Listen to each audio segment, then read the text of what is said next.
No, it's not a bullfrog in mating season, and we're not doing any major modifications to the bow of this boat, but we are doing soda blasting today. Hi, I'm Colin from Mack Yacht Services, and welcome to episode 2 of our Island Packet Hurricane refit. As you can see today, we've got the boat bagged up nice and safe, keep the environment clean, and we're soda blasting the boat. Now there's lots of other options in terms of getting to the bottom of your boat. So we'll look at a couple of those. You've got sandblasting, which is pretty hard on the environment and also the crew operating it. You have a chemical peel, which there are two kinds. You have a traditional aircraft stripper, which is very hard on the environment and not exactly great to breathe in.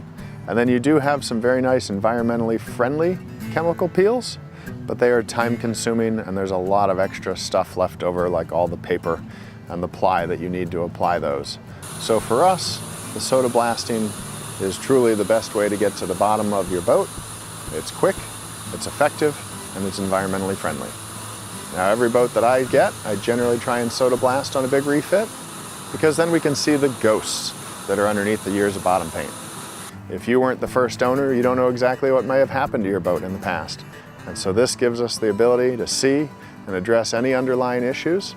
We've come this far, why not do a great job and know exactly where we stand?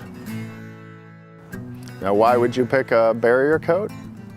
Well, it's great to protect the bottom of the boat, and it's also great in terms of allowing you to know exactly when you need to get another coat of bottom paint on. The variation in color will tell you as you're scrubbing your bottom, it's time to get back in and get some more bottom paint on without adding too many layers or not enough layers and leaving your boat vulnerable. We also had the opportunity to remove the rudder, which was no small feat. We brought in the travel lift and picked this thing up. As you can see, it's a very long shaft. We got the rudder out, and while that was out, we took the time to remove the shaft. We've got that in the machine shop to check it for any cracks or corrosion or stress. And we also took out the stern tube. Now these boats are known to have a little bit of an issue in terms of cracking around the weld. So we want to inspect that very carefully, as well as it's been sitting underwater for the last 25 or 30 years and is subject to the same kind of failures as any other stainless steel on the boat. Good general maintenance on a boat of this age. We've got all the stainless steel off the decks this week. Now in removing those fasteners, and we've talked a lot about chain plates in the past, but also your fasteners are subject to the same kind of failures in terms of crevice corrosion, intergranular corrosion, stress, intrusion of salt and water, and the lack of oxygen. Now on this particular boat, about 30% of the fasteners either snapped during removal or were already broken. So when you're putting new hardware down, please spend the extra time and money and get new fasteners. You'd hate to be underway and lean on a stanchion and fall overboard for the lack of a few dollars in fasteners.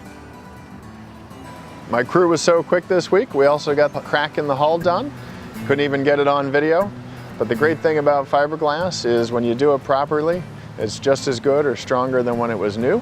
So this is all set, beautiful fairing job. Most of the work was done from the inside. And this thing, check it off the list.